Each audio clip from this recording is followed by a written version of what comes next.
ओए होए डोलल दिलवा के करा पो अरे एगो पातर छी तोर लई की पडोलल दिलवा एगो पातर छी तोर लई पडोलल एगो पातर छी तोर लई पडोलल एगो पातर छी तोर लई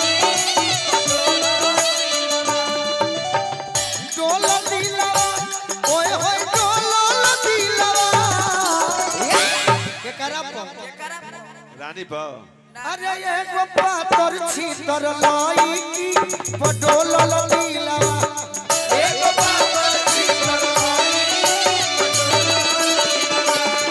एगो पातर छी तोर लई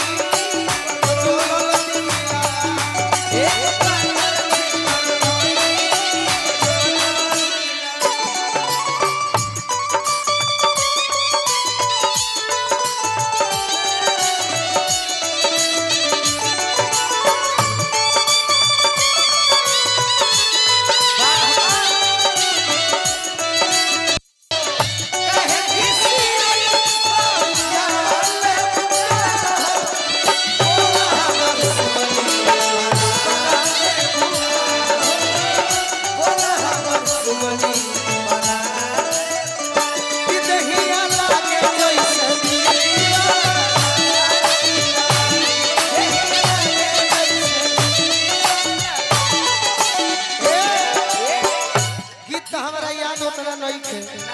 बहुत बा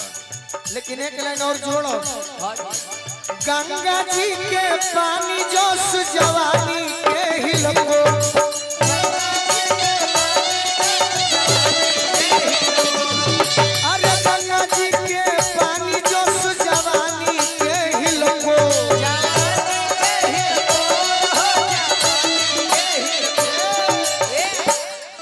पूर्णवासी के चांद के नियम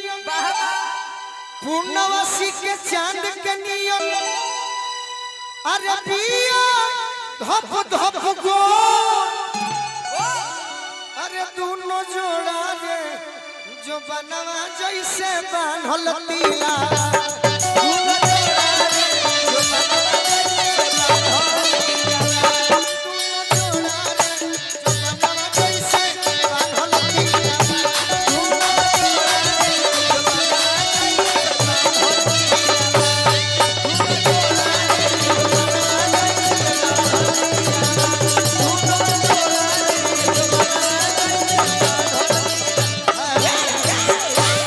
अरे के मारे पूरवैया अरे चटकनवा ये राजा जी कि मारे पूरवैया चटकनवा ये राजा जी अके करा सती ओ रहा ये राजा जी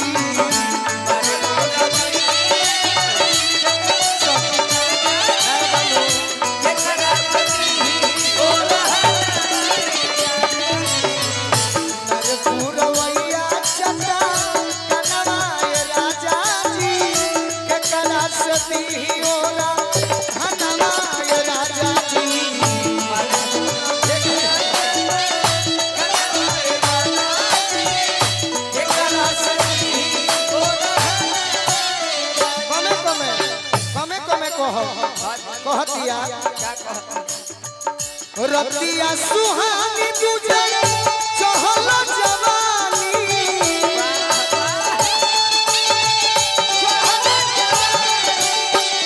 सटे होते कबो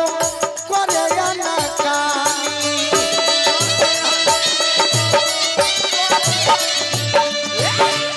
रतिया सुहानी तुझे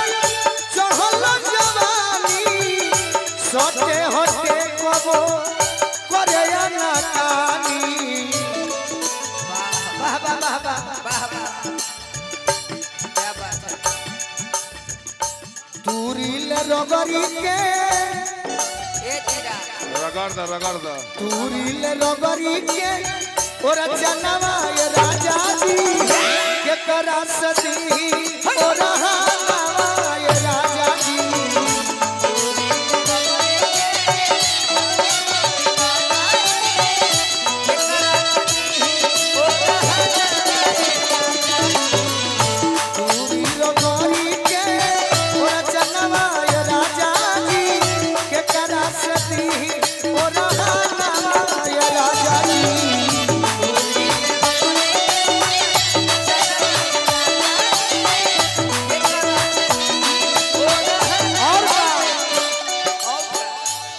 जानी जे नया गीत बा अगला बार में रौरा के बढ़िया से सुना दे। हाँ जी मेहरारू को हतरी का कहत खिलल गुलाब गेंदा चुहिरा तरानी मधुकर जो होता कुसुमन में दाना पानी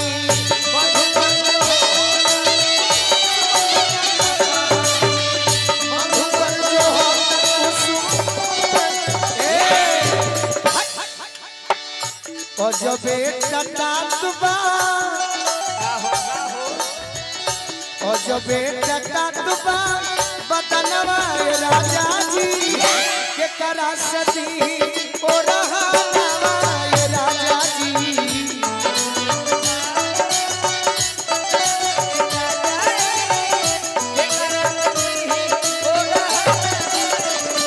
और जब बेटा तातबा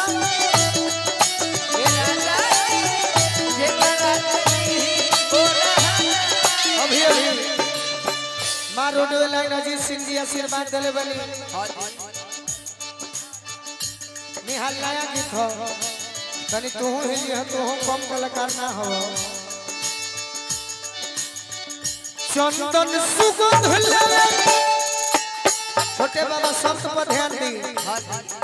चंदन सुगंध लगे हवा दक्षिण से चलता ये गोलुम पर कोई दिन से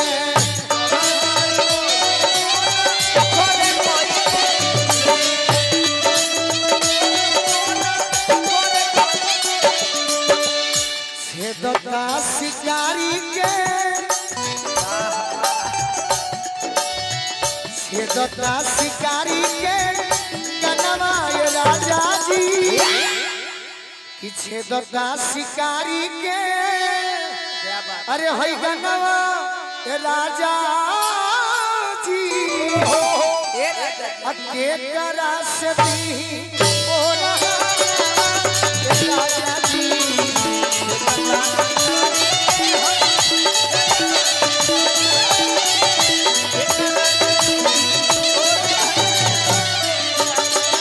छेदता शिकारी